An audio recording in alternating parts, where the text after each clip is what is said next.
on Real Talk with DP and Dev. I just want to say thank you again for another show. It's much appreciated. We are going to introduce the guests in a moment. But before we do that, I just want to go ahead and let you know that Real Talk with DP and Dev is brought to you by Independent Capital Group.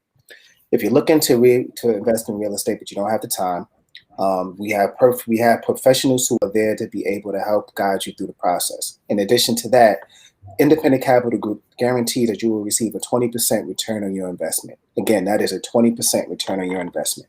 You want to find out how? Go to independentcapitalatl.com. Again, that is independentcapitalatl.com.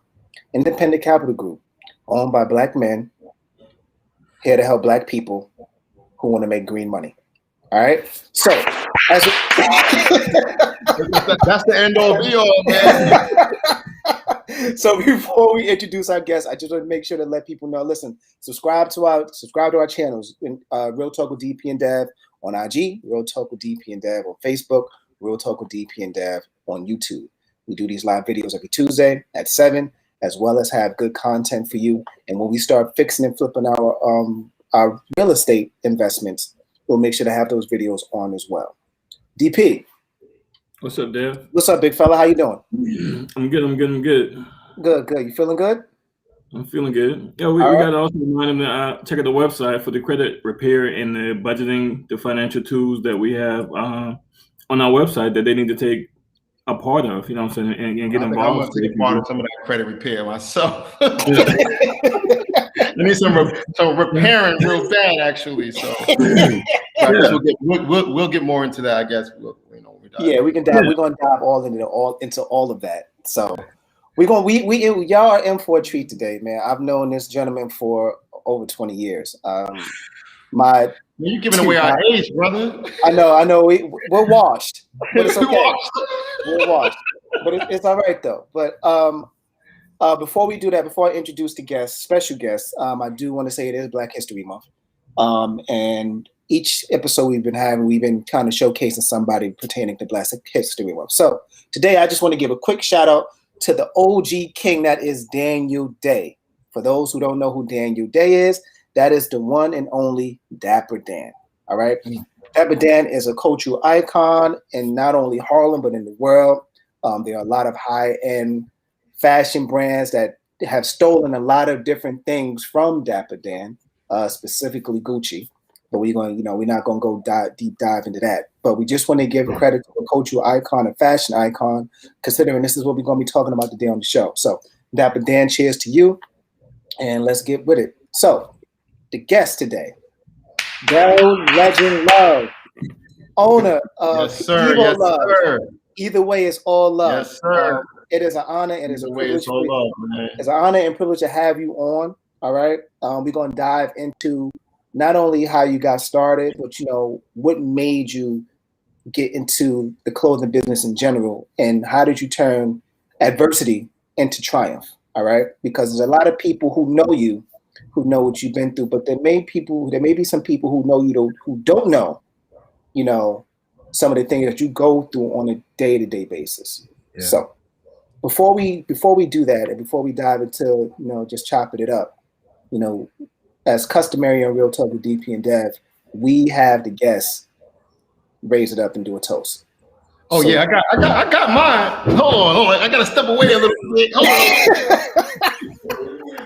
So, Dev, you didn't have this conversation with him? Listen, I told him to have it ready, DP. I don't know. Tell me when.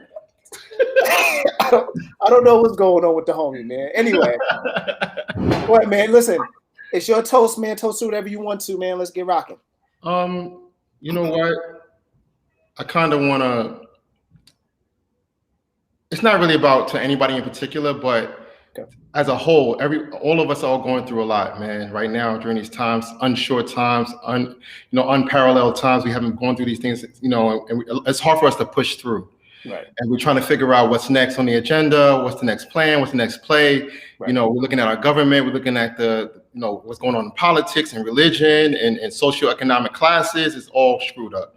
And what I want to say is that it's easy for somebody to say, this is what you need to do and this is what you need to do. But sometimes your plan and everybody else's plan ain't going to work for everybody. Fact. So what I'm saying is this. Sometimes you just got to chip away. Small victories. Get up in the morning, straighten your bed, say good morning to the loved ones, say I love you to your loved ones. You know, just the small things that we take for granted.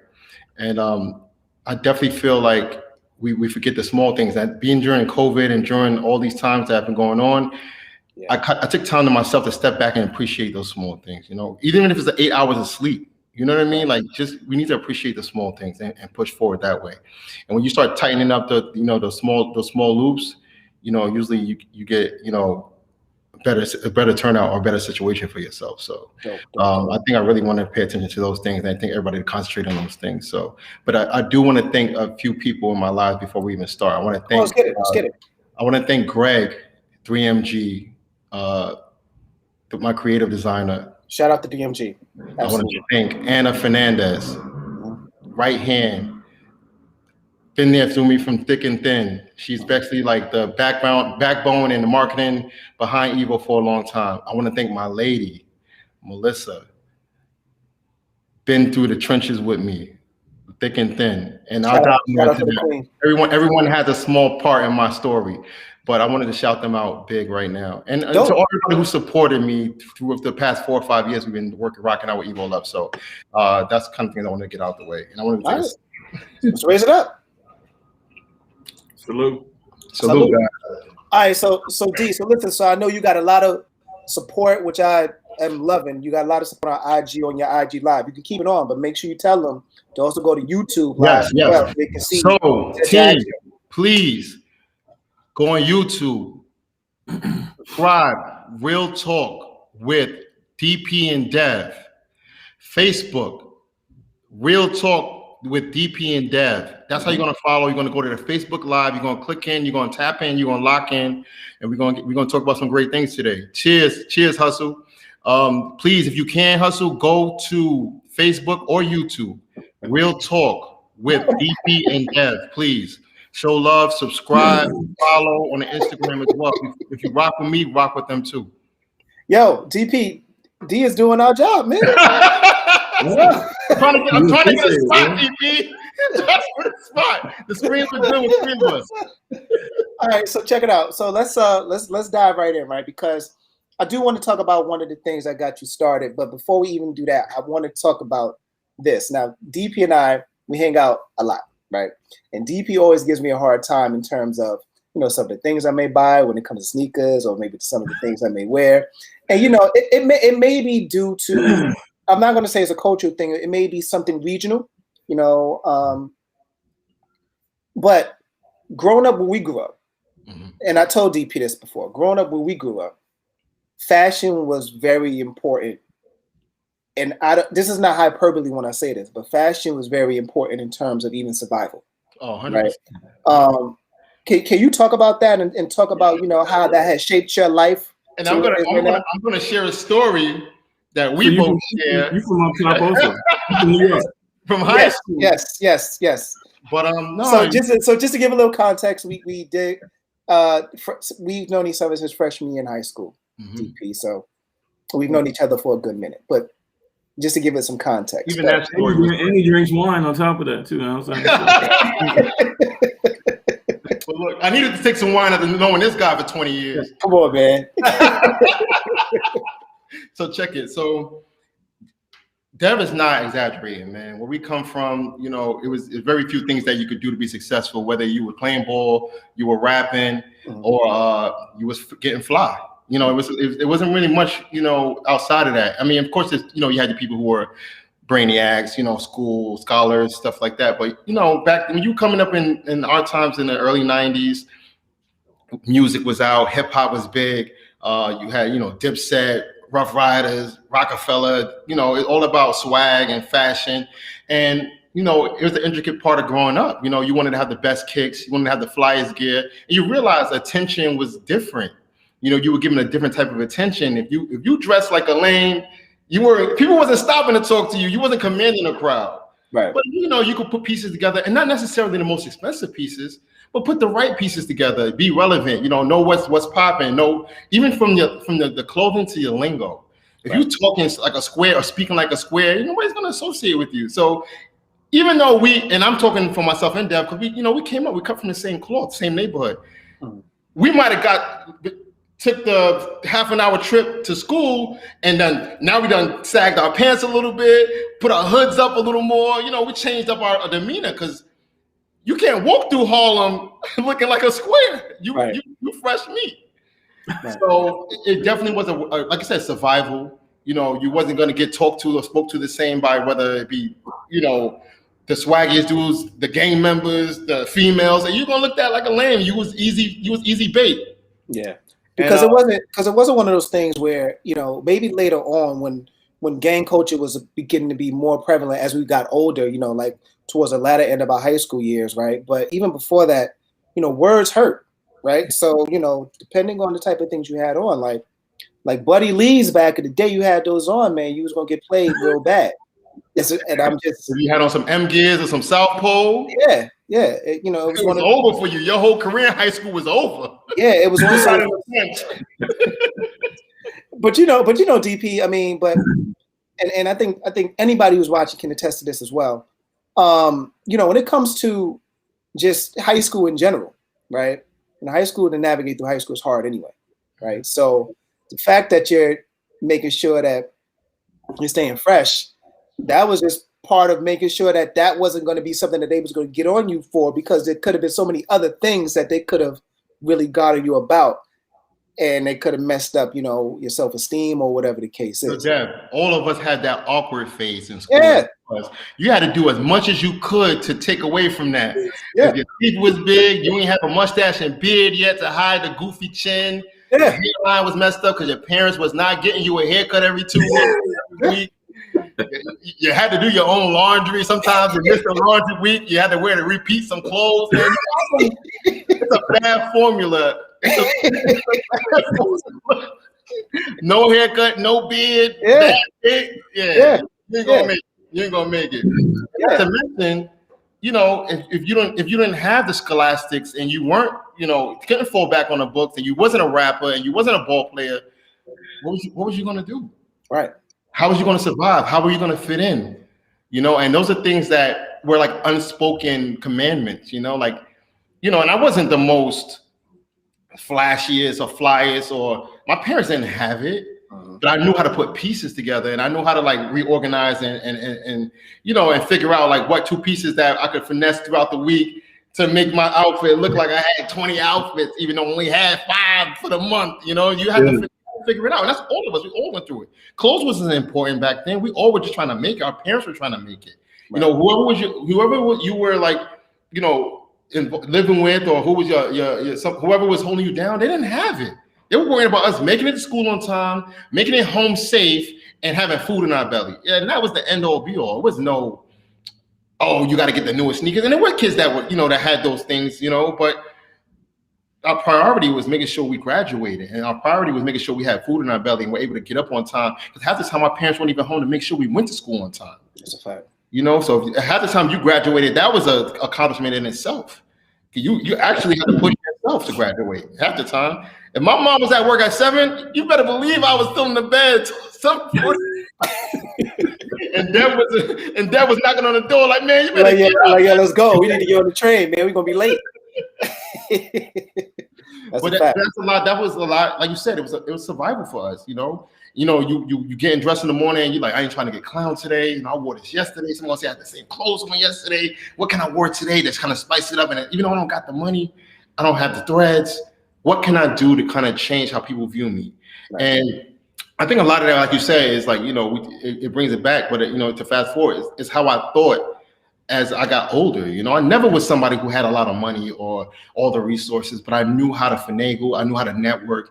I know how to put myself in position. I could talk. I could speak fast. You know, street lingo. I don't talk crazy. Like, you're like, this guy's selling cars, or he's trying to, you know, he's getting dressed. What are you doing? You know, so I think it was all of us. I think all of us developed some kind of moniker or something separate to say, like alter ego, where we were able to bring to the streets and kind of be that person outside of the home. Because when I was home, I was Daryl. Right. You know, it was like, yo, go wash the dishes, Daryl. You know, when I was outside, it was like, yo, legend. Like, and I'm like, yo, I gotta live up to that. I gotta, you know, I gotta be fly. I gotta do this. I gotta do that. And I think that carries on where we become our Instagram names. You know what I mean? Now it's like, I'm no longer Daryl Love. I'm legend. I got to live up to that. Not that I have to. I don't really care too much now. But, when you out and about, you're trying to make yourself, you try to live up to that. You try to paint this picture. And I think that comes, and that further down the line, that's why a lot of people get lost and, people forget, like, you're in real life. You hear that people say that, like, I know you're in real life, but that's because people, they want to knock you down. They don't want you to be legend or DP and Dev. They want you to be humble and low, and they don't want you to live your best life. So I think that a lot of that comes back from where we came from. Right. We don't want to be looked at as not having it, or you don't have that many clothes, and you're not swaggy, or you're not popular, you're not out there. And I think when you're able to separate those things in life, like when you're able to separate that, you don't really care who likes you, you don't care if everyone loves you. If it comes natural, cool. But so many people in this world live their lives based off of, I hope everybody loves me. I need validation. I'm insecure. And I was there. I've been there. Like I use so many different material things to put a facade on and be a politician for myself and be my own publicist, that I was losing myself at one point. Right. And we all go through that time. Like, who am I for real? Like, what is my purpose? What am I bringing to the table? And I think that's kind of where you was going with it. Like, it was survival. Yeah. You your best. You your only team at that time. Yeah, because before you got into Evil Lover, we're going to dive into that. You was able to get a lot of experience in terms of retail with a lot of high end businesses, and you was actually up there in terms of executive positions, with Nike and Adidas, and talk about the steps that kind of got you to where you are now with the business. Well, hold on, you were executive with Nike and Adidas, and oh no, Dev is giving me a little too much credit. I did well for myself in retail, for a long time. So what was your experience? I mean, what did you go to school for, and how did you get to that plateau? Because that's the average person. I went to hard knocks. And that's what I was saying. Like when you coming up and you able to talk that talk and speak fast and sell yourself. Sometimes that's the best education, and the street education. And I'm not glorifying it, like don't go to school, don't pick up a trade. But like I said, when we were coming up, our parents didn't even know if we were going to school half the time. They didn't find out till the end of the market period when the teacher called, like, yo, he missed 15 days. or you got the card in the mail. You got that white card in the mail where you kept trying to hide it and it didn't show up until the day you didn't check the mail. Your mom's is like, yo, you missed 66 days last year? Like, that's good. Right. But that's where I learned about retail. I learned to make transactions. Yo, I'll sell you these two pair. I'll trade you these 2 pair of sneakers for your iceberg sweater. And that look crazy. That's fire. You should, it look better on you than it look on me.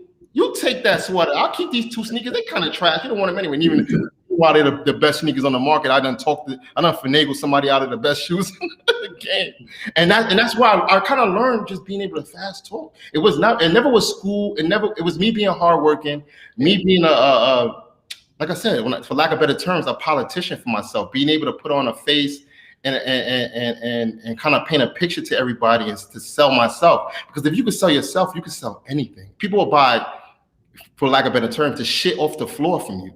Honestly. Now, if you could do that and then you become authentic and the stuff you're selling is official, you unstoppable, bro. Honestly, like DP, Dev, like you really can sell anything. There's a very small margin of people who can you be like, nah, he's full of crap. And then it has those people like, damn, everything he touches gold.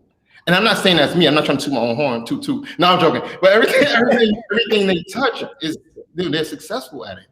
And I think that for me to be successful in retail and to bring it back, it was me being confident, not putting so much pressure on myself, because I always was a confident dude in myself, and I always felt like I would tell the story before it even happened. Like I'm like, before somebody wanted to shop, I would be like, oh, damn, that's a dope fit you got on. So now they're susceptible to anything I have to say. You done complimented them. They're like, oh yeah, cool. You like my fit? Oh, so if I like their fit, that means that I must know fashion.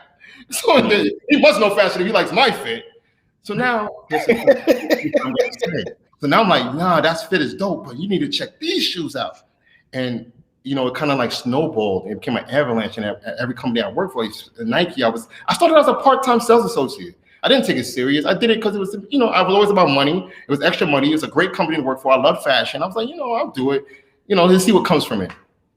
But it was to the point where I was coming in every day and my sales numbers were up through the roof. Within 5 months, you know, I got presented with, you know, supervisory roles. And they're like, hey, you know, there's a supervisor role, you should go for it, you know? And I really thought about it, you know, I was intelligent and I used to think like, well, you only want me to be a supervisor because I knew how to sell. It wasn't because I was a leader. It's because I knew how to sell. And I was like, damn, that's backwards. You know, but I didn't tell them that. Of course, I'm gonna take the extra money. I'm gonna take the growth. And like I said, it was a snowball effect. I would eventually get recognized to do more things. You know, whenever there's like a new pop up or some kind of new initiative, I would always spearhead it. I would put myself out there. Like I said, I was very confident. I might not even knew what I was talking about at the time, but I could talk so much shit, for lack of better terms, that people would be like, "Really? That's how that works?" You know, and I'm like, damn, I hope so. I don't even know if it works like that. But we're gonna see now, you know. And the one thing I always learned, D, is never say you don't know how to never say you don't know how to do something. Like I never would say, oh, I don't know how to do it. I'd be like, oh yeah, I've been doing that. I'd be in there trying to learn, like, damn, let me Google this. I mean, there's Google for everything. Right. It's a mathematical equation of life. You know what I mean? But that was my formula. Because I never said I didn't know or I wasn't confident in myself. And I think that's the biggest thing. So like the reason I was successful in retail was confidence and never saying no.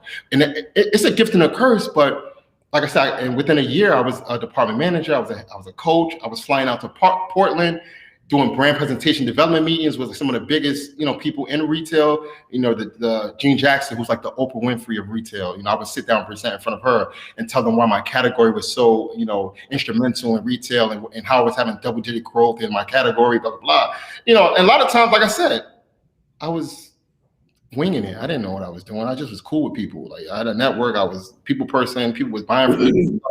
They thought I was like that guy, you know, but it was all from the confidence. It wasn't because I knew everything, you know, but like I said, if you're confident and then when you learn those things, you can support the confidence with actuals and authenticity and communicate those things out, then people believe in what you're doing.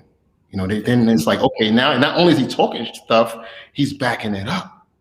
And I believe that because, you know, you see CEOs of companies, they go from Ford to GM to Nike to Coke. I mean, they don't know all those products backwards and forth, but they know how to run a business. So they have that confidence and they're willing to learn at the same time, but they bring a certain skill level to the job that makes them worth paying $30 million, $40 million a year. You know what I'm saying? And the crazy part about that is this, and I always tell people, the biggest asset in business is people. It's not the product. It's not your service model. It's not your brand logo. None of that. If you know people and what motivates people, you're going to be successful in whatever you do. Because people are going to listen and follow you. I promise you. That's always been my success formula. I would always learn my people. I didn't care about the product. Half the time I didn't know what was going on. I'm telling you, I would be in the middle of walkthroughs with corporate. I'm like, I don't know what this shoe sold, but I knew somebody in my team knew. So I would have them walking right next to me. I'm like, Mark, how many pairs of Air Forces we sold last week? He's like, oh, 11,782 pairs last week. I'm like, oh yeah, we sold 11,872. I didn't know that. I knew we sold a lot. I didn't know the number. But that's the whole point. And I think a lot of the people I reported to in the subordinates knew that I didn't know all of it, but they knew I had the right people in place, and I was going to get the answer if I needed it. And those people who were right next to me, or my peers and the people who worked for me, they were going to support me because they were going to ride into the fires of hell with me because they loved me. And your biggest asset is the people you work with. That I don't care what nobody says. You can't be successful by yourself. Oh, he did this by himself. That's BS. Nobody did nothing by themselves, bro. No one's been successful by themselves. That's a fact. Somebody did something for you down the line. Let me ask you this. Let me ask you this. Why do you think Black folks are afraid to be salesmen for the most part? They're afraid to do what? Be a salesperson. Because you control your own income if you sell the bad stigma, because it doesn't seem like you're a boss. You know, oh, I'm a salesperson. I work for somebody. I'm moving somebody else's products. But if you can't sell nobody else's stuff, how you going to sell yours? The hardest thing to do is sell somebody else's stuff that ain't yours. If you can sell somebody else's stuff, how can you not sell your own? And that's what, like I always said, like, damn, I used to think to myself, how am I making these people $10 million a year and I can't make myself a fraction of that? But do you know, people may say that, you know, sales is just not their thing because they don't know how to talk to people. That's not true. Okay. Bro, it's not about talking to people. It's not, and I keep telling people, and I always tell people this, it's not about being friendly. It's not about you my friend and I need to be. I know some of the best salesmen I knew were some of the most standoffish, antisocial people in the world. Really? Yeah, when I worked at Nike, and to give an example, there was a guy. His name was Lawrence Kelly, and I don't know if he's. You name dropping? Okay. I'm name dropping. Okay, all right. I've learned by watching him. Okay. That's what we do. All right. He would not say hello to you. He would not be friendly. He would not say have a good day. And the man was the #1 leading salesman in Nike history. Really? And he was one of the most antisocial people in the world. So was he antisocial? Was he introvert, or was it just both? Both. Everything. Anything that you didn't have to open your mouth, he wouldn't do it. So what was his formula? What was his blueprint to be successful? Authenticity, and people believed him because he was telling the truth. You don't gotta be social. You just people gotta believe you. Oh, so he just didn't care, basically. He cared, but he didn't care if you liked him. You know, you don't have to like me for me to sell you something. And then some people get that confused, like, oh, I ain't kissing no, for lack of better terms. People think they gotta kiss to sell. Right. That's not true. You could be like I said, you could be the most straightforward person in the world. People have to believe you, bro. It ain't about being friendly. It ain't about, but so many people, our people feel like, I ain't kissing no A. I ain't selling. You can't pay me to be on somebody's sales floor. You hear that a lot because they feel like they're sacrificing something. But the funny thing is about it for entrepreneurs in general, right? I mean, you have to sell your business, or at least sell the product or services that you're providing in some type of way in order to be successful. Because everybody want to be a boss. They're like, oh, I can sell if I'm doing it for them, I can do it for you. But you have to start somewhere. You have to know people. But I keep saying, and it's not about the product you sell. You have to sell yourself first. Right. People have to believe you. You're not going to be successful. People, like I said, you could be the nastiest, most dirtiest attitude. People believe you. They're going to be like, I don't like this guy, but he's honest.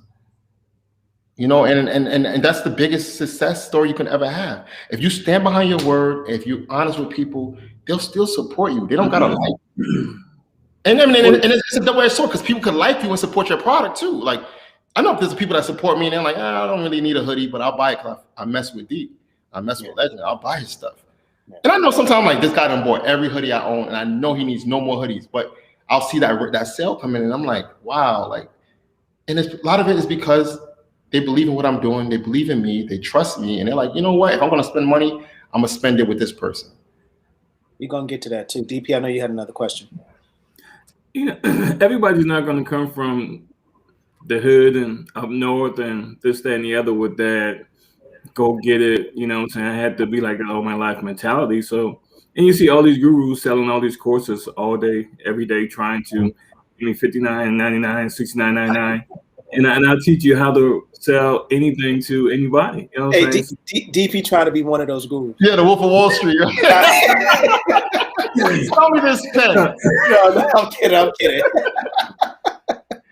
But like at the same time, how does someone who don't fit that, you know, that in that box, you know, become someone who can get that confidence, be like, I can sell a car, I can go sell cars, I can go sell telephones, I can go sell, you know what I'm saying, anything. You know, I can go sell jewelry, you know.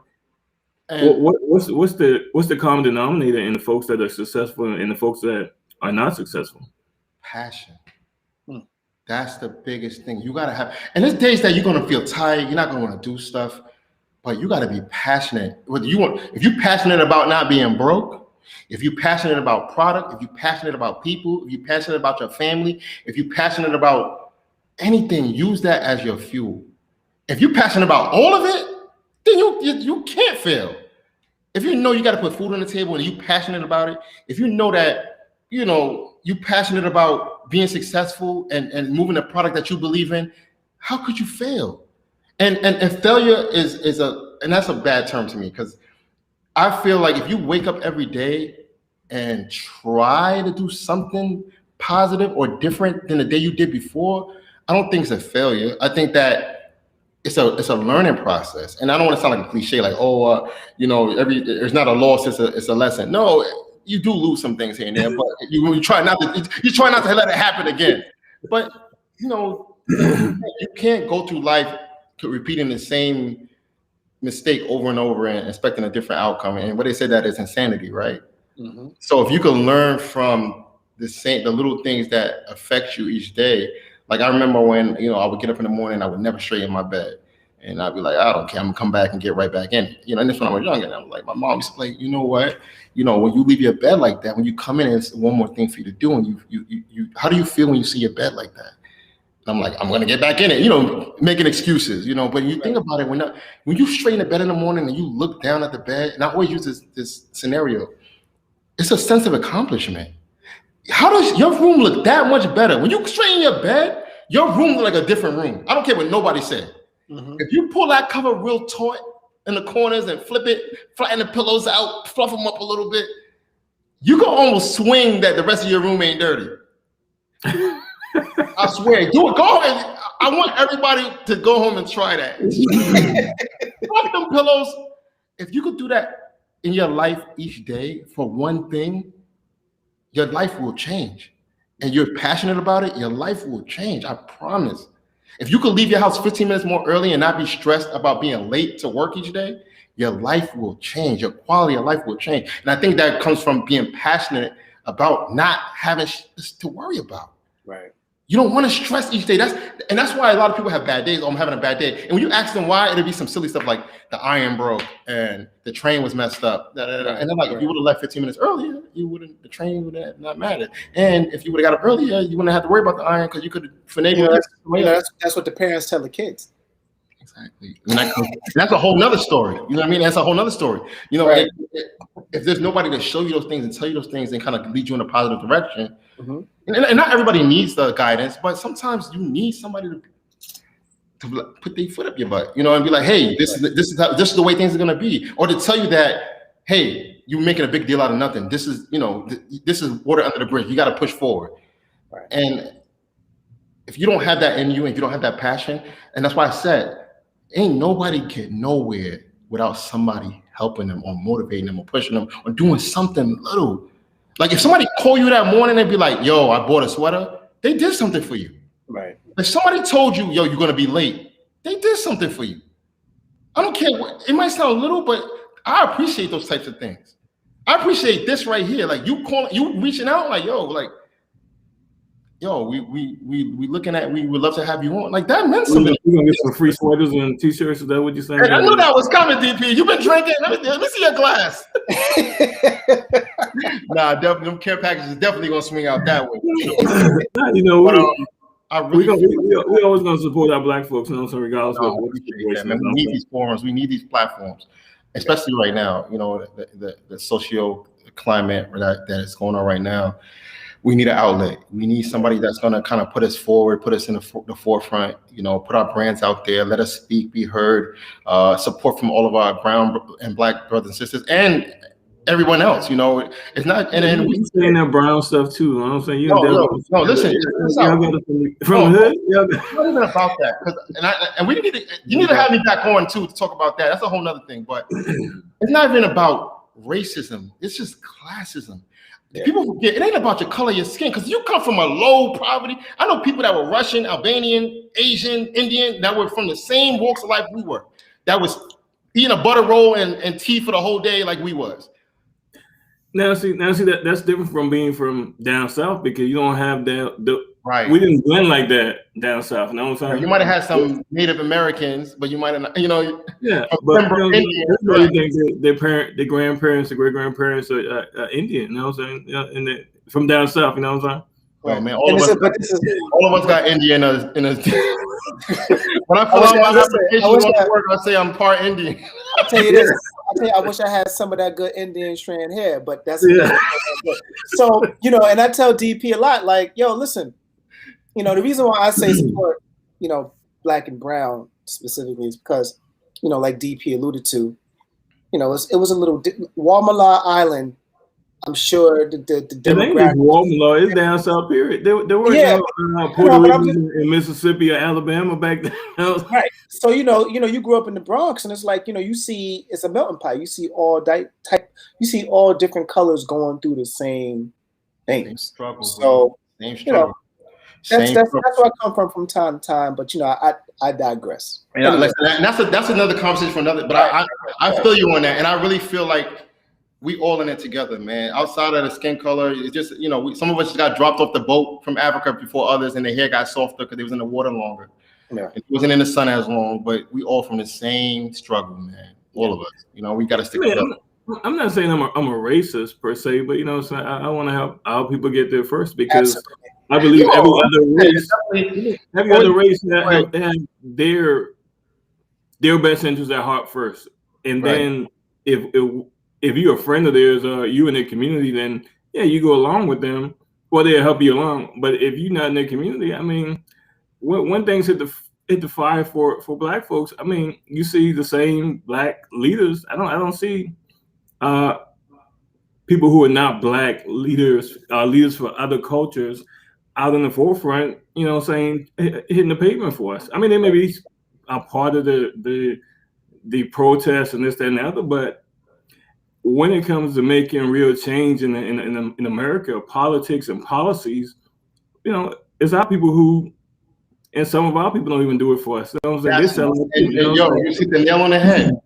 And that goes back to classism. A lot of people ain't gonna jump out the window till they see Jay-Z, Rick Ross, Meek Mill, Beyonce, Oprah saying something. Oh, Jay-Z need to donate to schools. But when you point the finger, there's three fingers pointing back at you. What did you do today to help your people? Right. Oh, Jay-Z got more. No, it's not about abundance. It's all a mentality. We all in it together. How did you help somebody?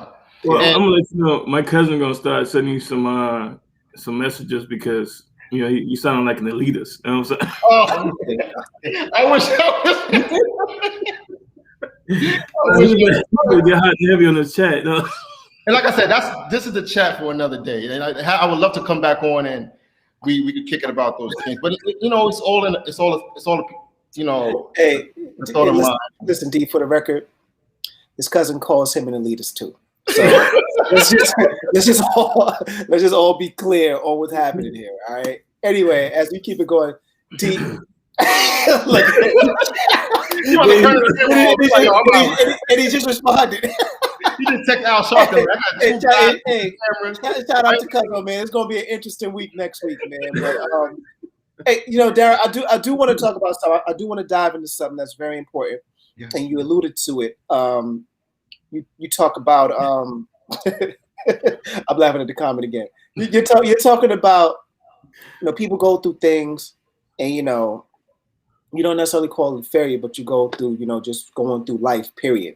Yeah. Now, there was something that kind of birthed Evo Love, right? And, you know, it happened later on in life. You know what I'm saying? Like, it didn't happen when you was going through high school or even through those college years. You know, talk about, you know, what you have and how you found out, and then how that kind of morphed into the business. And then we're going to talk about the business itself.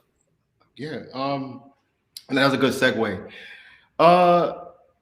I remember, you know, like I said, every day working hard and going to work, and like I said, facilitating so many different moves for people and all these different companies working for, and making sure they were successful, burning the midnight oil on conference calls, you know, just always trying to think about what's next for other people's businesses. And at this time, I was working for Adidas/NBA retail. I was doing like operations for them, and I was super sick. It was during the holidays. It was like maybe like right before Christmas. We had like, I don't know if Linsanity was going crazy. I don't know, something crazy was going on in the NBA/Adidas world or whatever. And I was super sick, and I was like, yo, I can't miss no days. I have deadlines. I got to make sure the stuff is going out. Blah, blah, blah. And you know, after the 3 or 4 weeks of being ill, you know, you're thinking you have a cold, you know, I have a cold, like it's not going away. I keep coughing, I'm hot, I'm feverish. It wasn't going away. Something, and our people, we don't go to the doctor. You know, I done went to WebMD 600 times and they ain't trying to make one appointment. I done diagnosed myself with every illness you could imagine. Like, oh my God, I hope I don't got this. Oh my God, there's a pimple on my face. What is this? You know? Right. And I finally went to the doctor, man. Had a bunch of tests run. Yo, Black, brown, Asian, all races, all of us, go to the doctor. Get checked out. Don't think what you don't know don't hurt. It hurt. Right. Gotta find out. Got sick, never got better. Right. I had a touch of pneumonia. It wasn't going away. I'm like, what's going on? This cough won't go away. Went to the doctor. They did some to put me on the EKG machine, MRIs, and they couldn't figure it out. Like, what's going on? We can't tell. X-rays, see something, don't know what it is. But you know, I'm a hustler. I'm still out trying to get it. You know. It was to the point where my job would tell me to go home. They're like, you got to go home, D. Like, you sick. Something's going on. You're looking bad. Get better. Like, we work's gonna be here. Get better. Right. Had some tests run on me. You know, did some biopsies. Went to a specialist. Finally found out. They're like, hey, have you ever heard of sarcoidosis? Right. And I'm like, I've heard of it. Where did I hear of it? I give my dad a call. I'm like, Dad, have you ever heard of sarcoidosis? He's like, yeah, I have it. And I'm like, wow, I think I have it too. So a little backstory behind sarcoidosis. For a lot of people probably like, what the hell is that? So this is the way I explain it. If you ever heard of Bernie Mac, who was a world famous Black comedian, the illness is called the Bernie Mac illness because that's what he passed away from. People think it's pneumonia. He had pneumonia. Pneumonia was a small part of it because he had a heart attack. Couldn't fight. What do you say, DP? I thought he had a heart attack myself. Well, it was part of heart failure was part of it, but his underlying illness was sarcoidosis, which is the brother illness of lupus. So it's autoimmune illness, which I would never expect. I'm like, me? How me? I'm good. How did I get sarcoidosis? And it was hereditary, and it come to find out 1 in every 5 minorities has a trait for sarcoidosis, which is crazy. But you don't hear about that. And these things that we don't know about. And I talk to I have a mentor, and we talk about some of the things that we never know about as our people is religion. We don't know about medicine, and we don't know about medicine, religion, and business. Those are things that we really don't look into, and the law. Right, and the law. And I remember, being stressed, like, oh, what's going to happen now? What am I going to do? What is this illness? How's it going to affect me? And then for me, my luck, I ended up having the worst and the most aggressive case of it, so it affected my eyes. So right now, even when I'm talking to you guys, I'm seeing very blurry. I have something called floaters that affects my lungs. I have activation in my skin. So it can affect anything. Anywhere there's a cell, you can have an activation or a flare up, they call it. Right. Because your cells are getting inflamed. Yeah, they attack your organs. So they think every part of your body is foreign, they don't belong there. So they attack whenever they feel like it. So you could be in the middle of a roller coaster and they'd be like, oh, you having fun? Let's attack. You know what I mean? So it's tough, and I think, that was part of the catalyst. I woke up one day and I was kind of stressed out. I'm like, what am I going to do next? Can I continue to work a full-time job? And I love fashion. And, and we spoke a few times during this time, and, you definitely motivated me and pushed me to kind of like, yo, D, don't give up, hit me up, checking in on me. I appreciate that from you. And a lot of people did. Like I said, like I have one of my good friends, Anna, my lady, Melissa, my boy, Craig, my family, my twin, I have an identical twin brother, my brother, G, my mom and dad. I have a strong support system, and Curtis, I'm not going to leave you out. Curtis, every time I leave him out, I'm going to get a text. Curtis, you've been there, brother. You're in my will somewhere. But I definitely needed a support system, and like people like you and my lady and my family and my brother and my son, they push you push me. And it was like, okay, you did fashion for everybody else. Do fashion for you. You know what it looked like. You know what the system is. You know how to put things together. You have a crazy network. Use it for yourself. And your last name is the biggest used word in the English dictionary. How can you incorporate that? So I don't know if we spoke about it, but I guess people know now my last name is Love. And I said, how can I use that? Because that's something that everyone incorporates in their daily lives. Right. You say something about love every day. I don't care what, either you love something or you love some kind of food, you love what you're wearing, or I love you. You say that word once a day, somewhere down the line. How can I incorporate that with fashion? Because what is authentic? People are going to believe it. It's my last name. It's a word they all use, and people can identify with it. So it's like I said, I brainstormed. I figured out how can I tie it into my illness, and so people bring awareness to it.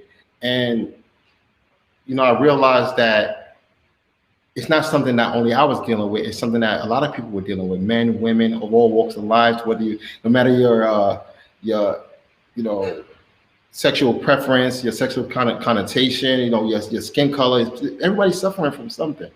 So if you see my logo, which is I wish I could pull it up here. It's actually on my phone, but it's a culmination of pinks, blues, and purples, which is it's a ribbon that's tied together. And my two slogans is, no matter how small the knot, we are all tied together. And the other one is, either way, it's all love. So no matter what you go through, whether it be financial, health-wise, spiritually, emotionally, mentally, we're all tied together. And either way, you got to do it with love, right? So I figured that for me to get that message across, there's a few things that we all have in common, which is food, sports, religion, and fashion.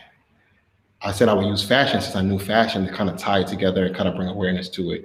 And I think this is opening a lot of eyes for people who are actually watching and tuned in that had this illness, that kind of make them pay attention a little more to why we're doing what we're doing and the future of Eagle Love, and how I want to, kind of get back to autoimmune illness awareness to our people, donating to different causes, some nonprofit organizations, to figure out how can we fight and combat these things and still be successful and not let it own us and not stop doing what you want to do in life. Because I thought it was a death sentence for me. I was like, I didn't know what it was. I'm like, what? Oh, it's over, and then, like I said, I had to chip away each day. I had to say, okay, today I'm going to drink more water. Today I'm going to try to exercise a little. And I can't stop giving praise to my lady, because she's been there and making sure that I'm on top of it, eating better, less carbs, less sugar, and I'm down, weight, which is great, especially somebody who takes steroids every day, it inflames you, makes you get big and gain weight and more health risks and this, that, and the third. So, you definitely need somebody in your corner and people in your corner to make sure that things are going to move the right way. And with that said, I kind of tied, the health and the awareness in with the fashion. And that's why Eagle Love was born, which is my last name forwards and backwards as a palindrome, so it's love both ways. And I try to do everything in our clothing line with love, and our customer service, even to the materials we use Supima cotton in the majority of our apparel, which is the most expensive and the most hard to find material in the world. It's 1% of the world's cotton is Supima, 1%. And that's me being authentic and not sacrificing quality, quantity, finances for overall quality. What you said? What's the second material? Cotton and what? There's Supima, there's Pima, and then there's basic overall run-of-the-mill cotton. Like I said, this is Supima cotton. And like I said, it's 1% of the world's cotton is Supima, and that's what we use. So it's at a higher price point, and a lot of people wonder why, but it's a higher retention. So it doesn't bleed as easy, it doesn't shrink as easy, it doesn't pill as easy, and it doesn't stretch as easy. If there's very little of it, but I've had this shirt, and I don't want to give away that I've been wearing this shirt for 5 years, but I have. And this shirt still has the color, it's still jet black. I might have washed it over 100 sometimes. Yeah. Let me ask you this, because everything in sales is especially I guess fashion, you want a repeat buyer. So if your stuff don't fade for 5 years, why am I coming back to get another one? And that's the perfect thing. It's not only about buying, right? It's also about marketing. So the people who are, let's say people buying those $8 sweaters, right? $8 t-shirts, and you wash it tomorrow and it's linty. Will you wear that sweater out to an event? Will you wear that t-shirt out 2010 with lint balls all over it? The collar look like a bacon strip? DP might. Yeah, you might. Yeah, you. No, I'm kidding. He won't. You're not an elitist. Down with the bacon collar. No, I'm kidding. He would not do that. He would not. That is one of my biggest markers, right? So people say like, "Yo, your quality of hoodies are amazing," and it doesn't. It's actually the reverse of what you're saying. They realize that, wow, I spent $150 with you, and I still got this sweater. I'm gonna spend more with you because I'm gonna still have those pieces. And they think about, they bought, and I don't want to ruin H&M just in case you're gonna do a collabo later. This is nothing to do. But if they buy those H&M sweaters and tomorrow they wash them, they're gonna see those lint balls. With my line, like I said, I've had this this t-shirt almost 5 years, and I've been wearing it religiously and washing it religiously, and it still holds its shape, still holds its color, it's still soft.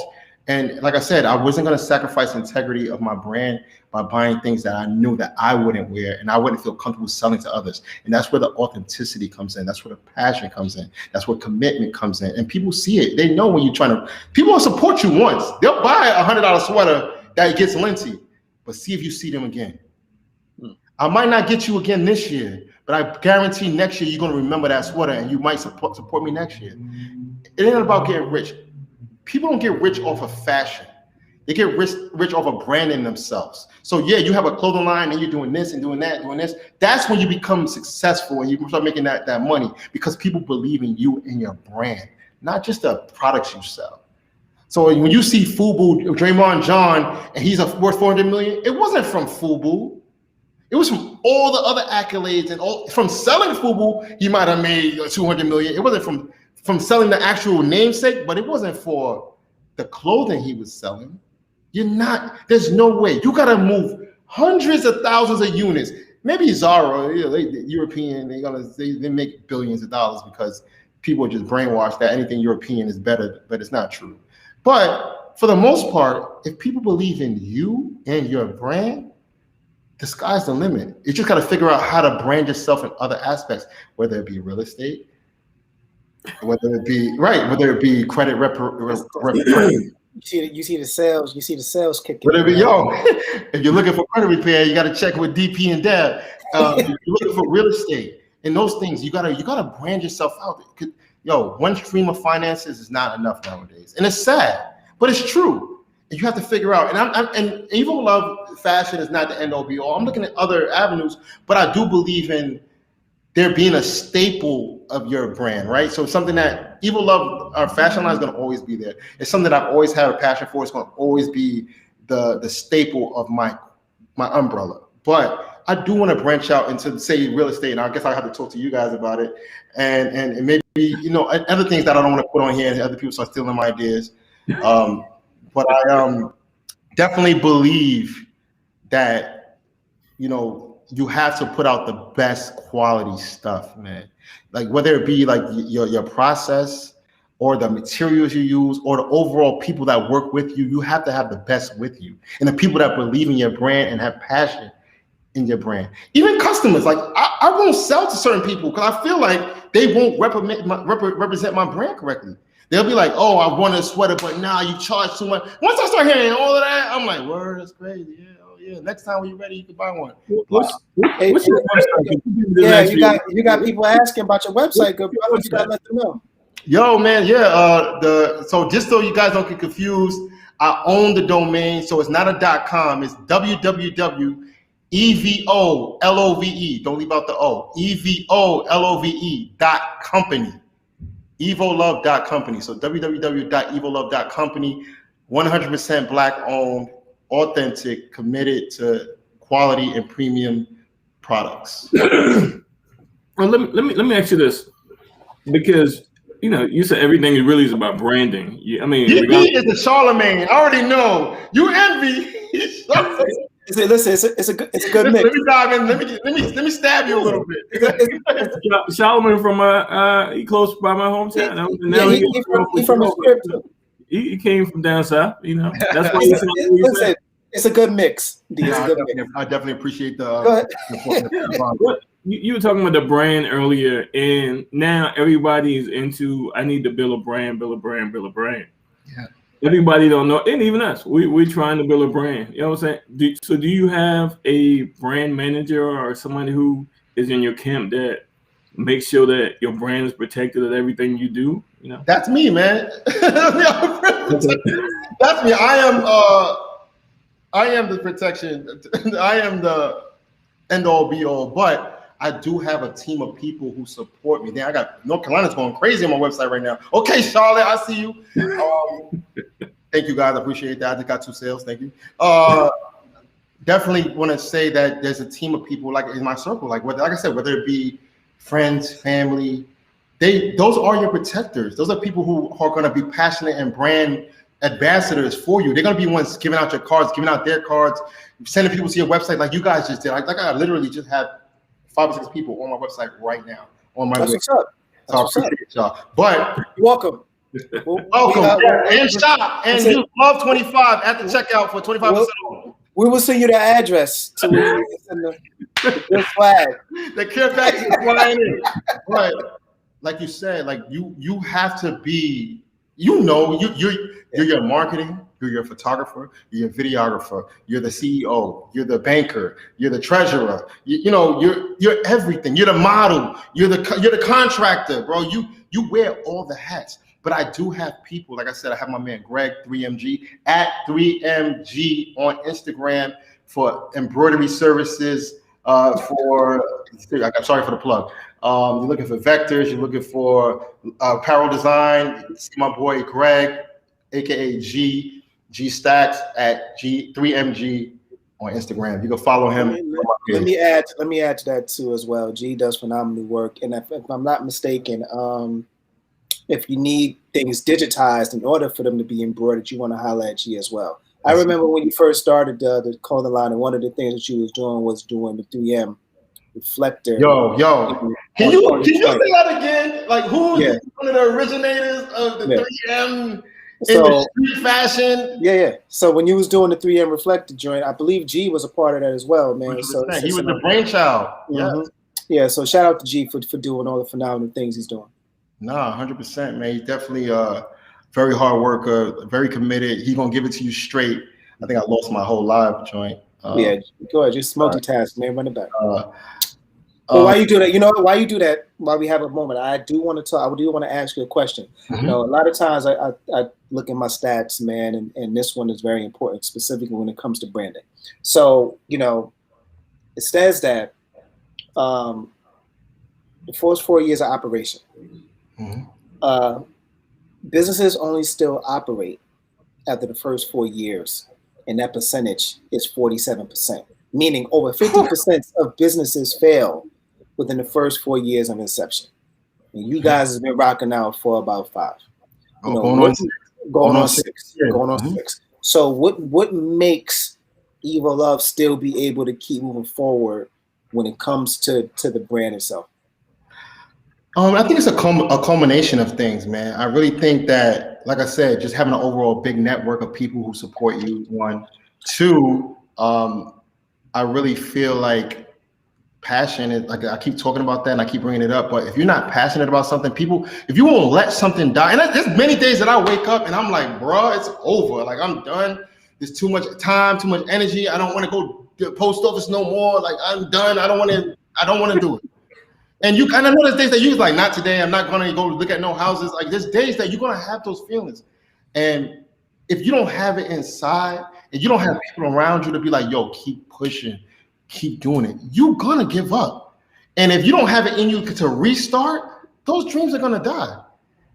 But I really, and I'm getting not emotional, but I really feel like in my bones, bro, like this is something that is authentic to who I am. It's a part of me. This is my name, bro. It's not like it's like somebody I went to work for. Like, my name is on this. Every day I wake up and it's my name on it. Right. So I really feel like if it's not ingrained in you and you're not passionate about it, I don't care who else is passionate. And I don't care who else is passionate about what you do. If you don't have an inkling of passion you're never going to be successful. Because there's people that do it because they can. There's people that do it because, you know, they have resources. And then there's people who do it because they simply love to do it. Right. And if you could do things for that, for the love of it, I don't think it'll ever die. You might not make a lot of money. You might not always be successful. You might not always be visible to the crowd. But as long as you chipping away in the background somewhere and you keeping things afloat, you have those people that support you, you're going to stay above water. So let me ask you this, because this clothing game is really saturated. It's been saturated for a long time. You know, what do you tell somebody who's trying to get into the clothing game, maybe through T-shirts or through sweats or whatever? Should they still continue to try to pursue it? Oh, yeah. Let me. There's a few things that I wanted to know. I'm glad you asked me that. Because you have an LLC does not mean you have a business. One. So everybody's like, oh, I need an LLC. Okay, if you're gonna be filing taxes, cool.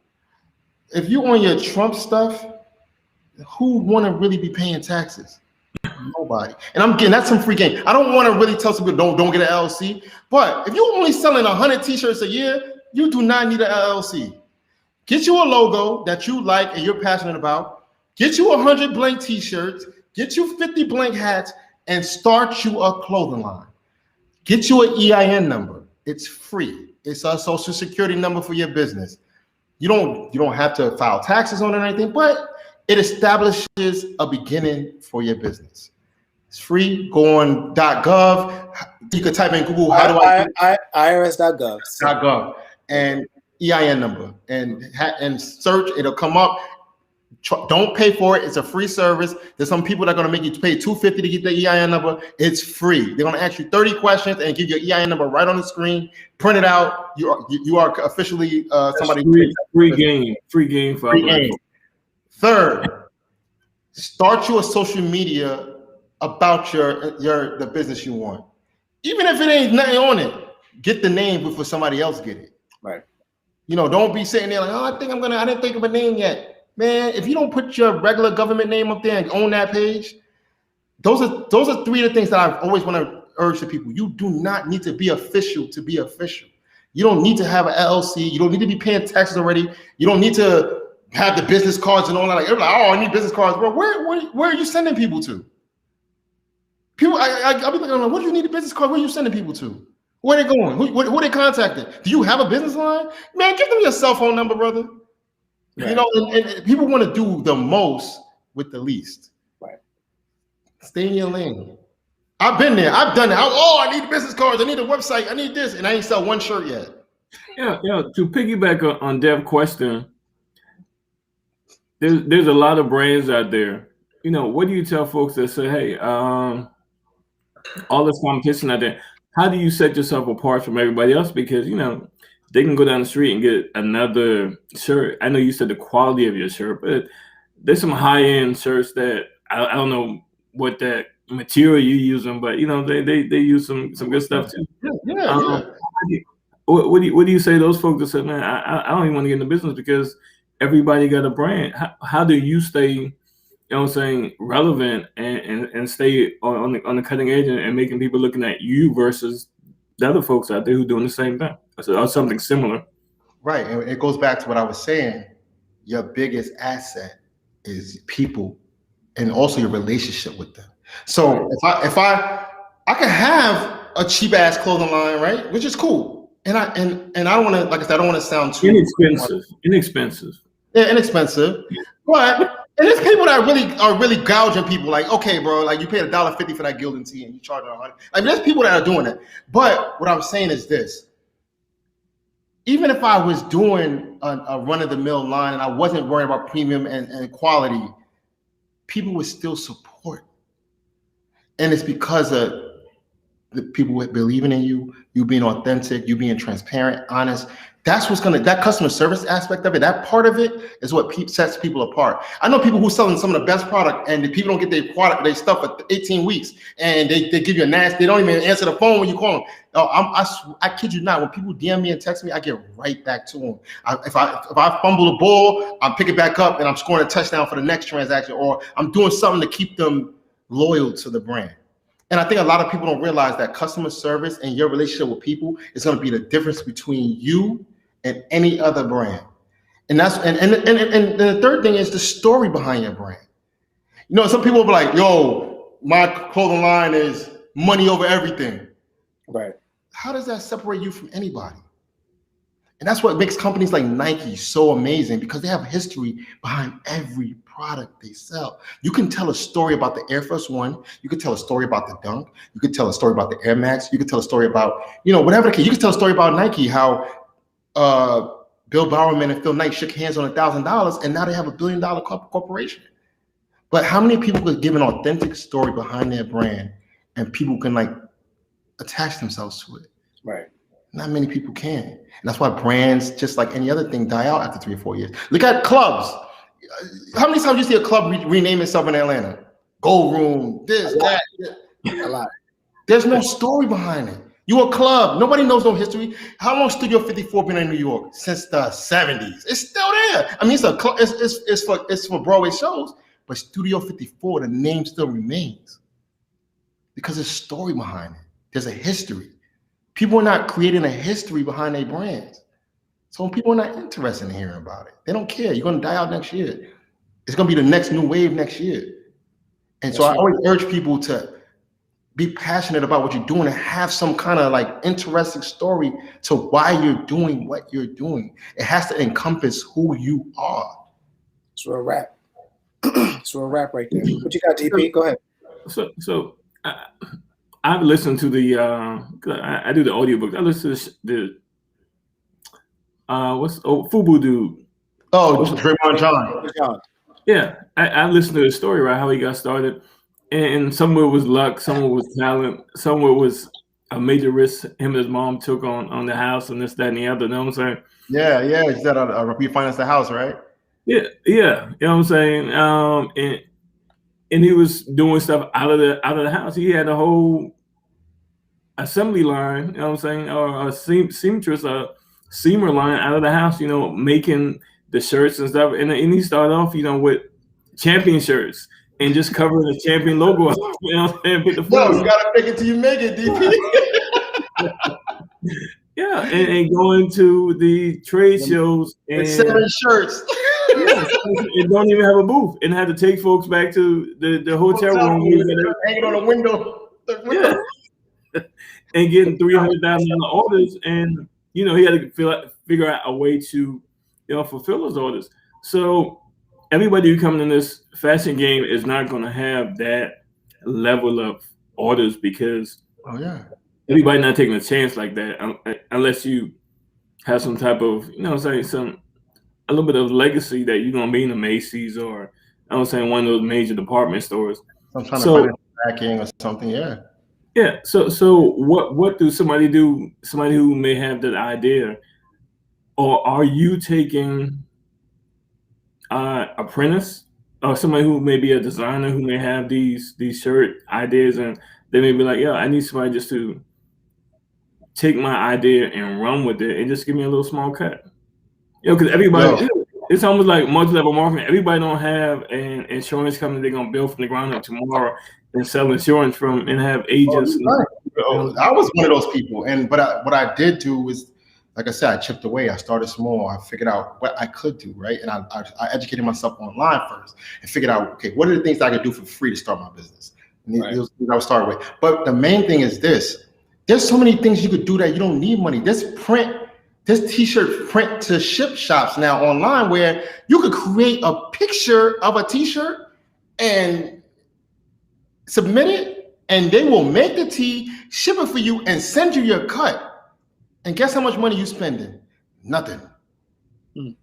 And you can start small, but if you create the idea and people believe in your brand and the history of your brand, they're gonna buy it. It might not be the best quality, but they'll say to you, we're gonna watch you buy your, we're gonna watch you grow. Dad, hold on 1 second.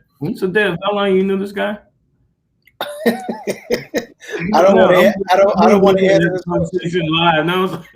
I don't want to answer this question.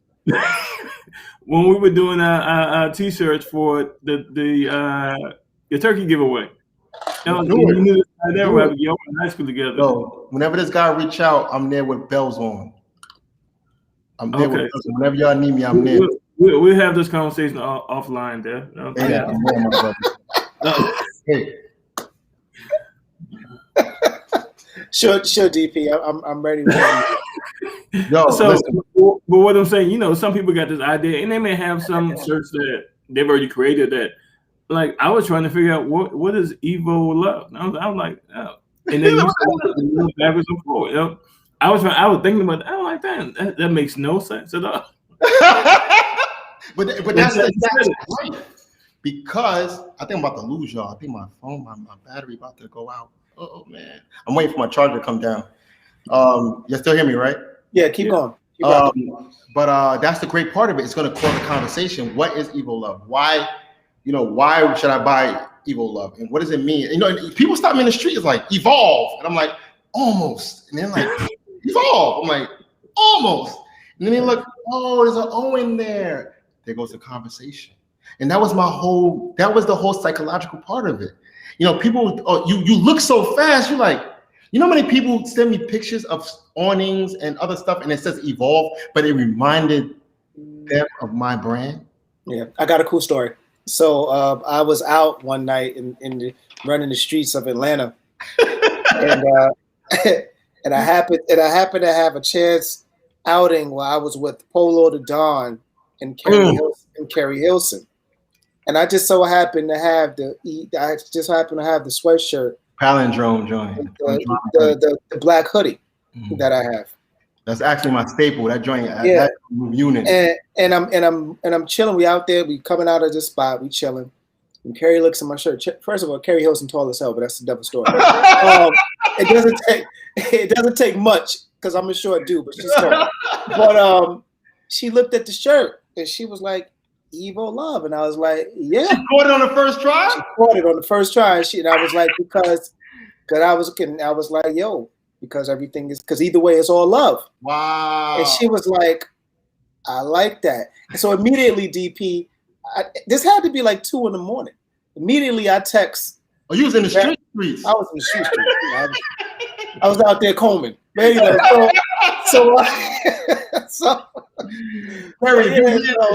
we got to get you a hoodie.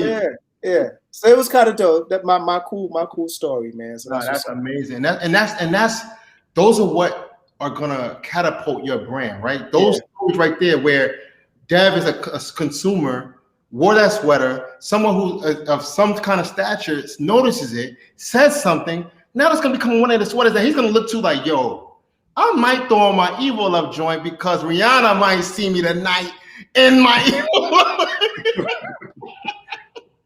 But that's why companies like Nike, Adidas, those brands that have their Apple, they have their names out there because they have those stories. The customers have their stories. The company grows with the client, you know? And I think that was what I was looking for. And I saw a lot when I worked at these big box companies, and people would have so many stories of their first Nikes. They wore them to their wedding. They wore them to their graduation. They scored their first 50 points. They ran their first track meet, and then their kids were born, and that first shoe they had. And when you have those memories attached to product, it's synonymous with it. So you're going to grow with it. Your kids are going to grow with it. Their kids are going to grow with it. You know, there's some brands that are just never going to go anywhere unless they decide not to. You know, so I think that is where I've really been trying to push the envelope. You know, how can people really attach themselves to what I'm doing in my brand? That's what's up, good brother. Hey, how can the people find? Oh, go ahead, DP. You have something else? I mean, there's a couple of things that I was trying to wait because we never had like a little break to bring it in. But one was, and I'm assuming it's from your neighborhood or something. I don't know. You ever heard of Milano? Is the young lady with the clothing line? Well, this one says Malong. Oh, and we lost him. He'll probably come back. I'm not quite sure what Malong is. I never heard of it. You heard of it, DP? Hometown. You know what I'm saying? From the hood. No, I don't know about that, but you know, I don't know about that being in the Southeast section of the Bronx. I've never heard of that one. Nah, I don't know. But Yeah, man. I mean, we're gonna try to see if Daryl's gonna be able to get back on in a few. But in the meantime, I do want to thank those who are still on the actual feed, man. And I hope that the gems that he was dropping, man, was beneficial to those. For those who did, go ahead and support the brother on his website in terms of his clothing line. It's much appreciated. Supporting Black-owned businesses. That's really what it's all about. In the meantime, give you a quick couple of updates on what DP and I are doing. We still are in the permitting process for the 2 properties that we have. So things are moving. Yeah, the permitting process is crazy now because nobody works in the office anymore. So everything is. Thank you, Cuzzo. Appreciate you, man. Yeah, everything is virtual, and you can't call anybody. So usually we'll use a expediter. They go down there, take the drawings down to the city hall, and they know everybody there. So they'll expedite the process. But with everybody working from home and everything is only emails, because you can imagine nobody wants to be answering all those phone calls at home. It's hard to get them on the phone when they're in the office. So when they're at home, it's really inconvenient. So the process is a little bit. It's drawn out. So for those who are real estate investors who are on the feed right now, and you're thinking about doing a real estate deal in a historic district, I don't think this is just isolated to the city of Atlanta. I think it's a majority of metropolitan cities, specifically in historic districts. Be sure to bake that into your time, into your schedule, because it will take longer. So let's just say, for example, typically pre-COVID, it may take about a month to 4 to 6 weeks for you to be able to get through that process. You may have to tack on 2 months, 8 to 10 weeks, maybe even more, because of everything going on with COVID. So those are things that, we're learning, and we just want to be able to drop that to other people. And that's just to get to the historic process. That's not to get through the permit process. You got to get to the historic process for you to be approved to do what you're trying to do in the historic area, because they want your house to look like everybody else's houses. They don't want your house to be a standout. I don't know why, because if you get in a dilapidated house, anything is an improvement versus what's there today. But that's what they have the power to do in the neighborhood, so that's what they're doing. For sure. And we got to deal with that. But the other thing is too, once you get through that, you're going to go through the process of actually going to get the permit. You're back. Let me finish my thought, and then we'll come back. No, listen. Also, what I need to tell you about being an entrepreneur is don't ever leave your charger alone. The lights was out. I'm back, baby. Come ahead, DP. Finish your thought before you But yeah, so you still got to go through the permit process. Once they approve the look of the house, because they want to have the historic look, certain type of windows, certain siding, certain color. Yeah, it's a big deal. For the person moving into the neighborhood, you got to be really, really in that mindset that you want everything around you to look the same. Yeah. Versus you moving into the neighborhood because you like that side of town, or you want to be in the neighborhood, but you want your stuff to be a little bit more modern. You can't be in the neighborhood. You know what I'm saying? And it's crazy that that's even possible, but it is. So you got to make decisions even when you buying houses. You know what I'm saying? To live in, that you can't change certain things. You know what I'm saying?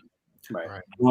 So but one good thing is when we bought these houses, and I think the next month or so we'll get our permits. So summertime we'll be selling, and now it's right. And timing is everything. So it's taking a little bit longer, but I think that we are actually definitely going to be. Shout out to Melissa for putting the website into the chat box. We appreciate that, Queen. It's taking a little bit longer, but I think the price point of the sale is going to be much higher because of when it's going to sell. You know what I'm saying? Yeah. So it's we hating the idea of having to go through the process, but we think the process is going to pay off in the long run. For sure. And one more thing is before we go back into D, so you can tell people how they can follow him. One more thing. I just want to guys, go on YouTube, subscribe to Real Talk with DP and Dev. Go to the Instagram, Real Talk with DP and Dev. It's spelled phonetically. If you know what phonetically means, it's spelled like it sounds. Real Talk with DP and Dev. All right. That's the new education right there phonetically. You know what I'm saying? That's the new good looking, bro. So for those who are watching, quick update before we get back into it. We may be on the verge of also closing on another investment property. We are going through the process right now.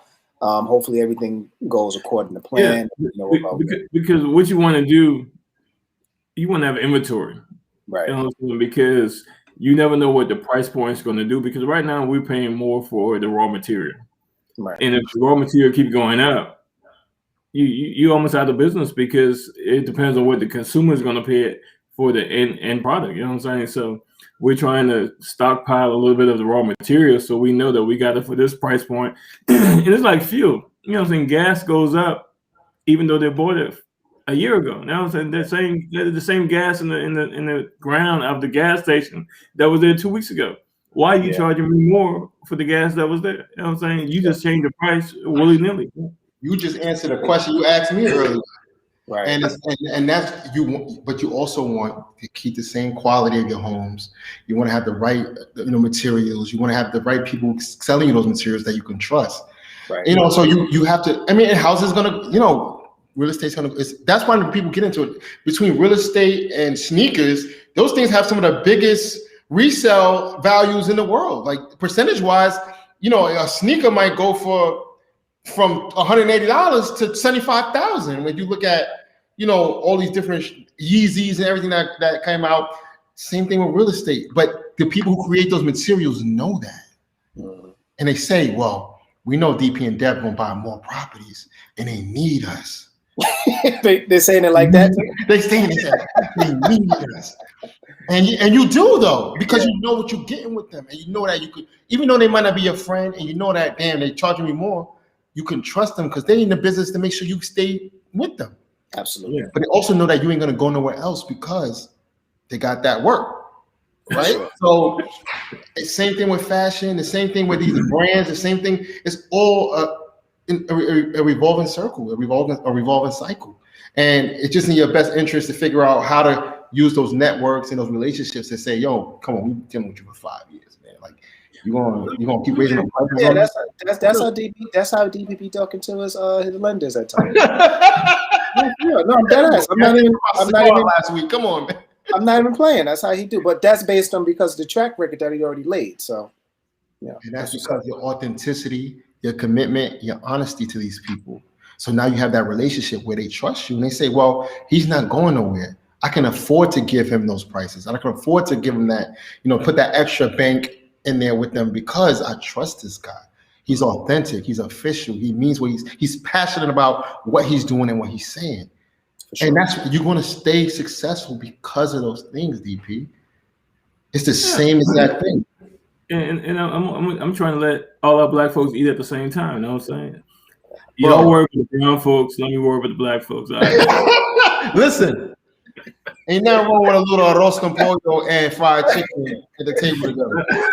It's nothing wrong. I mix a whole bunch of stuff at the buffet. I have crab legs. I have fried chicken. I have lo mein. All right, hey, D, all right. Don't get slapped. All right, listen. How can the good people find you? All right. We on www.evolove.company. Also on Instagram, it's evolove.company.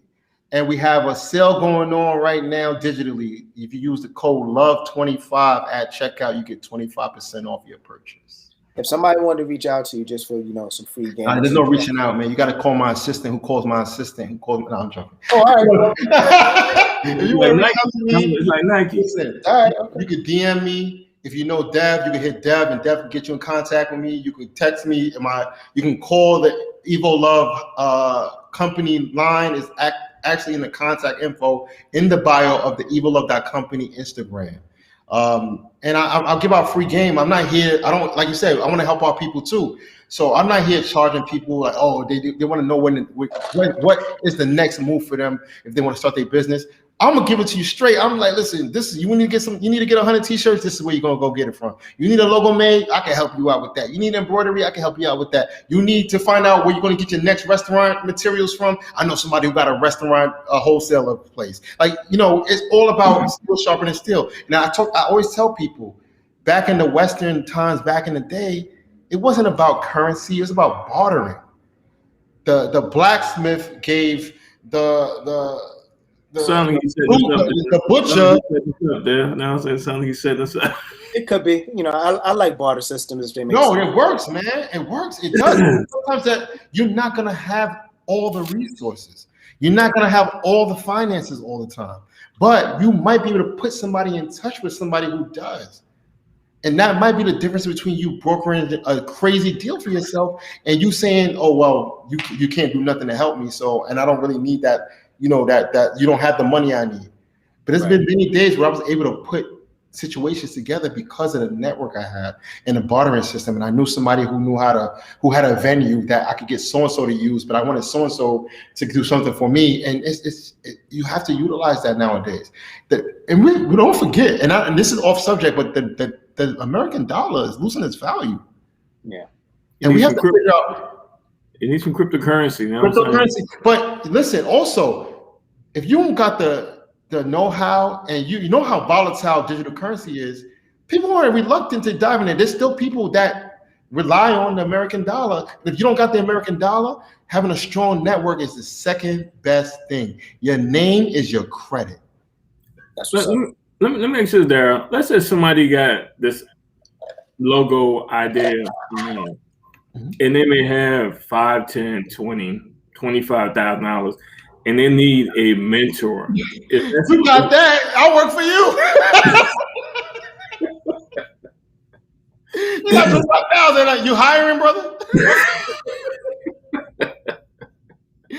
Listen, you're starting out strong. If you start a clothing line nowadays and you got $25,000 of expendable cash, you're starting out strong.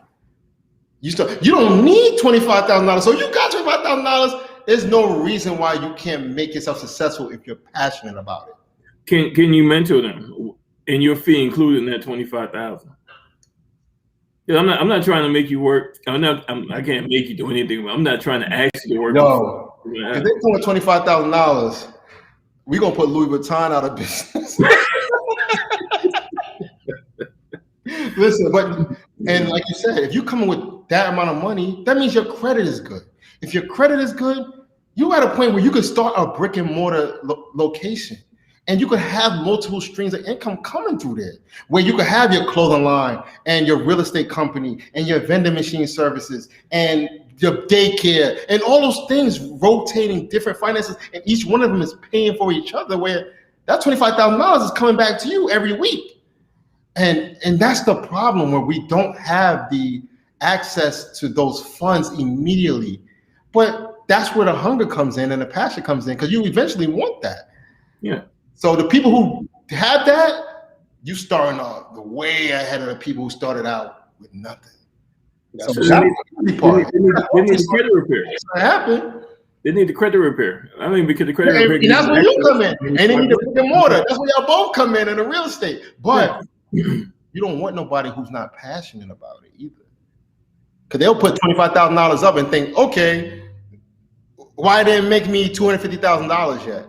Right. You didn't put the footwork in. You wasn't grinding. You wasn't up late. Those things that you guys are doing. You're not putting themselves out there. They don't got the podcast. They're not on every social media outlet. They're not doing the footwork. They're not networking. They're not doing bartering system. They're not going to events. Those things are what keep you successful. I don't care how much money you got. That don't matter. You could put $100,000 in a business, like you said, within the first 4 or 5 years, you're gonna fail.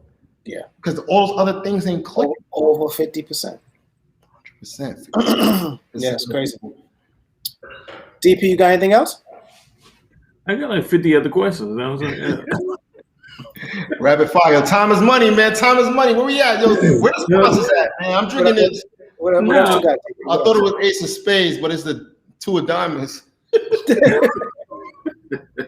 What else you got, bro? That's some rich folks stuff. No, the average folks ain't drinking no. I've never even drank. I was like, What'd you say? What'd you say? I've never even drunk Ace of Spades before. Man, eventually, I hope that we can all have our own brands, liquor brands. You know, like I would do a whiskey. Yeah. The liquor bar looks like it's kind of it's kind of mean, man. You know, it's kind of tough. It's kind of strong out here. For his liquor store. Anyway, look, hey, yeah. All right, hey. So, D, tell people again where they can find you at, man, before you wrap up. Once again, and not only for shopping, also if you need any information, somebody to point you in the right direction, you can reach out to me on IG at evolove.company. That's EVOLOVE.company. My website is www.evolove.company. So evolove.company. And I'm whenever I can and I'm available, I will answer any questions you have. I definitely want to see our people win. Like I said, we living in a time where there's so much uncertainty, and what you do have to do is make sure you're certain about what you want to happen in your own life, right? And when you control your own circumference, everything around you will fall into place. So I definitely hope Evolove stays, and I'm gonna keep pushing for it to stay where it is. And with guys like you, DP Dev, I really appreciate the opportunity to come on the show. Yeah, I'm nobody sure. You know what I'm saying? Yeah. And I want to DP, your care packages. Do you have my size though? Do you have my size? You know what I'm saying? Yeah. What you wear? You wear XL? I need DP. No, but I heard you was into like the working out, so I'm gonna get you like a medium. Nah. I don't need no medium. No.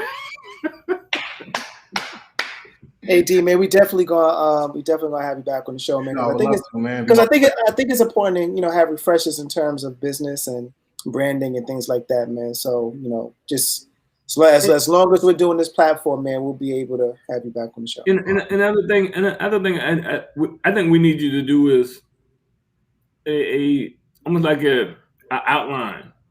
This is where you start from when you're trying to do the type of business you're trying to do. These are the steps. You know what I'm saying? Because everybody see the success, but everybody don't see the process. You know what I'm saying?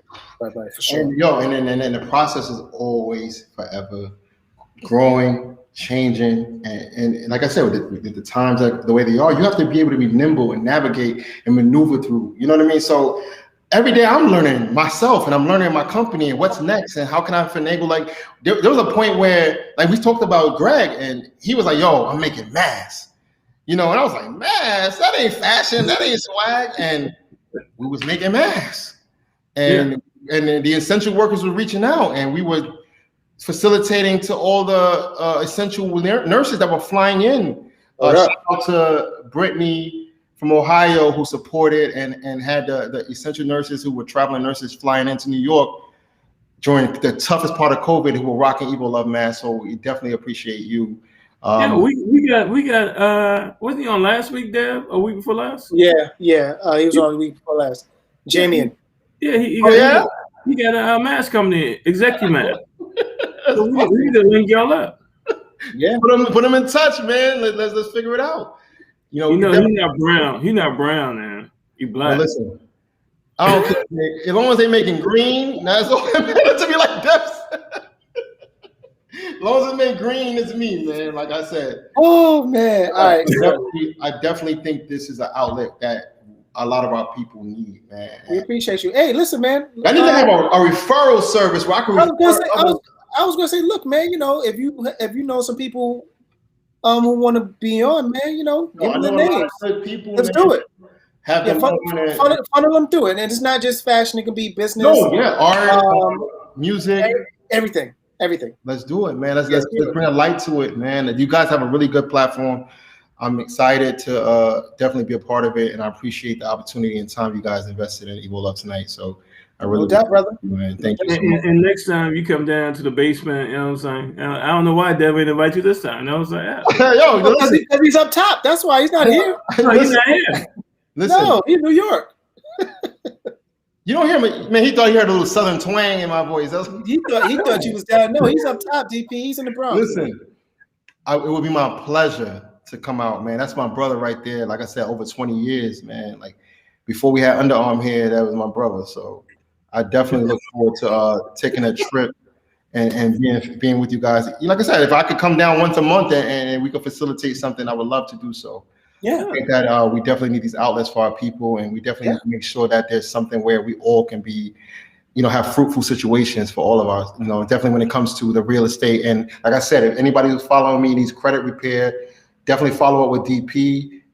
You can actually find his page. What's your credit repair page, DP? It's all on. It's on the website. The same one? It's on the website? IndependentCapitalATL.com. So IndependentCapitalATL.com. And anybody who has any questions or wants to get in touch with them, you can DM me. I will send you all the information immediately. And if you mess with me, you could definitely mess with them because I don't mess with no slouches. They definitely about their business. There you go. I appreciate it. I don't think there's any much more to say than that. For sure. Yeah, we appreciate you, man. Listen, man, we appreciate you being on the show. Thank you, my brother Dev. Thank you, man. No problem, man. Anytime, man. Awesome show, man. I hope everybody got the gems in the free game. Yeah, you got anything? He ain't never came down south. I thought he already been broken down south. You know what I'm saying? But no, I'm south in my roots, man. I'm down south in my roots. Yo, it's people from Kakalaki right here, man. Yeah, it's people from MC. People from down south, man. I'm 10 miles from Dillon. Yeah. Oh, so you country. You country, yeah. I'm rolling Fayetteville, Lumberton, Corsicana. Yeah. So I'm out there, man. That's definitely coursing through my blood. So I definitely understand. Like I said, when we say like sometimes there's a disconnect with things, we definitely need to kind of like filter, the up top East Coast with the down south East Coast, so we kind of keep that revenue and bartering system going back and forth.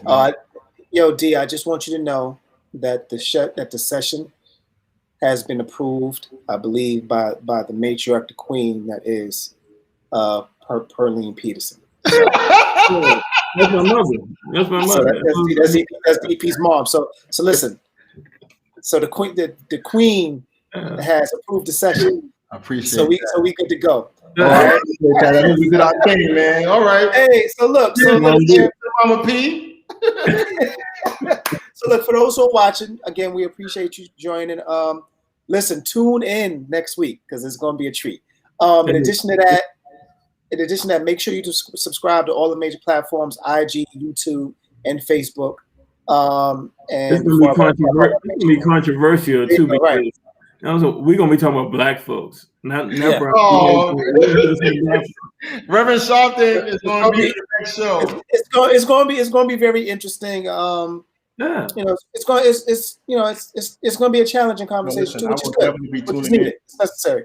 And all my tuning in, man, for sure. Yeah, it's going to be historical where we're going to talk about the history of black people. I don't say history of black people. And it's a very interesting one. Listen, and Dev, your Black History Month homage to the influential and instrumental people in our history is amazing, bro. Every morning I wake up to check it out to see if I miss one.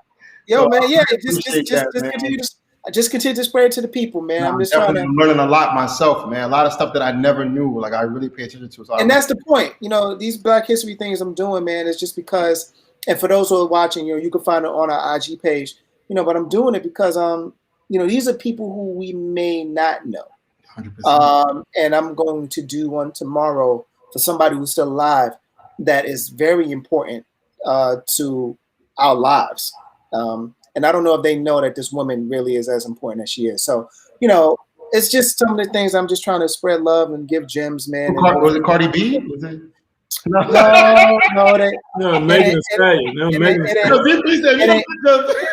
It ain't them sisters. But this one I believe is like a real life superhero. But I'll leave it at that. Definitely be tuning in and make sure my people tune in as well. So, all right, dope. All right, y'all. So we're gonna wrap up. Thank you again, everybody, for joining. Brothers, thank God for being on. And you know, Okay, great. I end it like I always do every time. For those who are watching, and everything that you do it with positivity, creativity, and authenticity. And no negativity. No negativity. Bars. This is real talk with DP and Dev, and we out. Peace, beautiful people.